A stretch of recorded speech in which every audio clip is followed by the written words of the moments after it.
welcome to Business Daily with me, Manuela Zaragoza. Coming up, economic power is shifting from west to east. Now the next step is the reserve currency. It's either going to be a BRICS basket of currencies or it may be the yen. But once they have that and they have the band of trading, wow, China can print as much money as it wants. Then you have massive paradigm shift. And the evidence, Chinese wages soar while Western wages stagnate. You have a situation in emerging economies where wages continue to increase, particularly in China.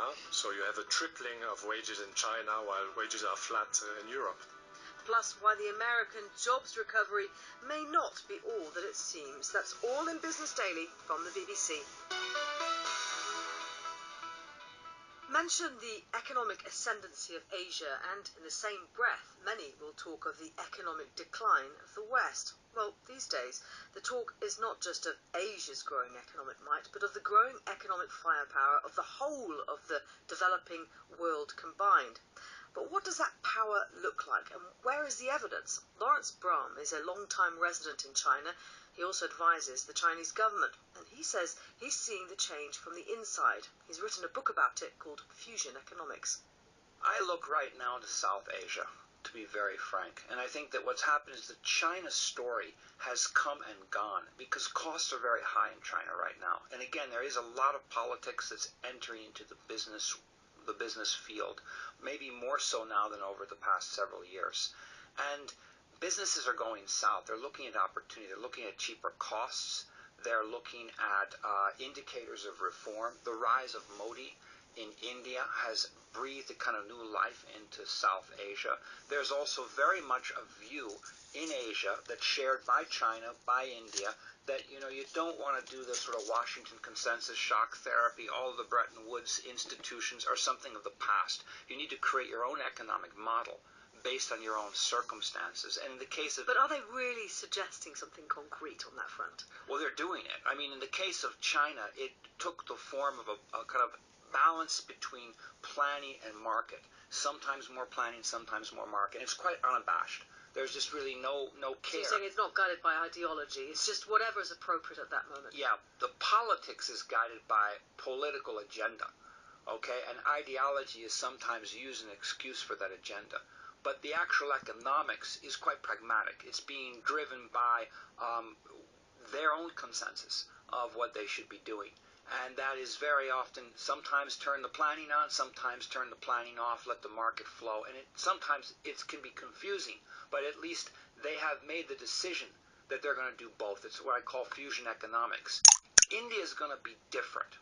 And the reason why is because there's so much plurality and diversity in that society. There's an opportunity in South Asia right now, combining the sort of infrastructure approach of China. Get your roads in, get your electricity in, get your systems in place, but also allow enormous diversity of the market. And if you don't grow that fast, it's not that important, because there's a lot of other important things that you want to hold on to, like the environment, like your culture. But these are all sort of internal economic policies and, industrial policy, that sort of thing. But I mean, internationally, you need IMF, you need Bretton Woods, you need those kind of institutions. Not really. I think they've had their even day. Asia has its Asian Development Bank. I mean, they have their own sort of thing. You need the sort of Asian Development policemen Bank. or the No, firefighters. What you've got now is you've got an emerging parallel financial architecture taking place, because I think a lot of these countries realize that the advice that's coming from think tanks in Washington, the sterile approaches, the models, do not work in the developing world. In fact, they often have repercussions. And that's why you have... Give me an example of where it's had a repercussion then. I can think of almost everywhere. Just a simple fact, the World Bank is advising China that they must create a consumption economy like the United States. They cannot do this. This is just totally an American approach to economics being put into a country which is a totally different social framework. The types of credit facilities that exist and can operate legally in America will not be able to be operating in China for years and years to come. The society is not ready for it. And then this is the idea of what works for me will work for you. It doesn't necessarily mean that. Is that really about an international framework, or is that just because the economists who are working in these institutions, in these Western-dominated institutions, are just giving bad advice? Well, you still need a framework. They're giving advice within the framework, and this is where you see the parallel financial architecture emerging. You now have a BRICS development bank that has just been set up in Shanghai. This is the Brazil, Russia, India, China, and South Africa. That's right. And now you have a Asia Infrastructure Investment Fund that is driven by China and India together, which is effectively going to marginalize the Asian Development Bank or make it irrelevant.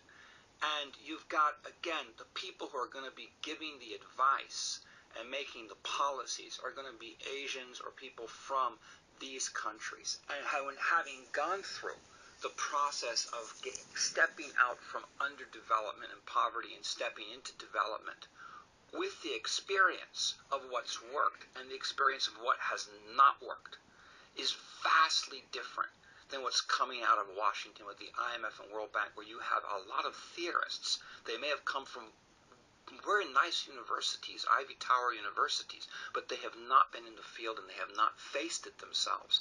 And that's going to make policies of these institutions very, very different. And it creates... But in the meantime, though, these institutions, the IMF, the World Bank, they're still being funded by a lot of these Asian countries. Well, they have been funded. To a great extent, China bought a lot of the bonds of the IMF because it wanted to have voting rights, and India as well. They wanted influence in the club of developed nations. They found out they couldn't get that influence. It's the old policies, the old approaches. Nothing is really new.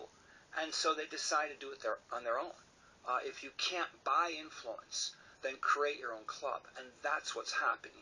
The big game changer that's coming around the bend is, will there be a new reserve currency? And while the renminbi is not yet convertible, China has been expanding the bandwidth of tradability of this currency step by step. And again, this is the Asia approach, step by step. You don't shock it. But we are many years away from the renminbi taking over the dollar as the reserve currency of choice. In 2009, I spoke at the Center for International Strategic Studies in Washington. I talked specifically about the emergence of a BRICS development bank, and people thought I was absolutely out of my mind, so it would never happen. At the time, I said they're also moving toward a reserve currency. Now they've got the BRICS Development Bank off the ground, the Asia Infrastructure Development Bank, Investment Bank off the ground. Now the next step is the reserve currency. It's either going to be a BRICS basket of currencies, heavily weighted with the Chinese yuan, or it may be the yuan, or it may be another configuration.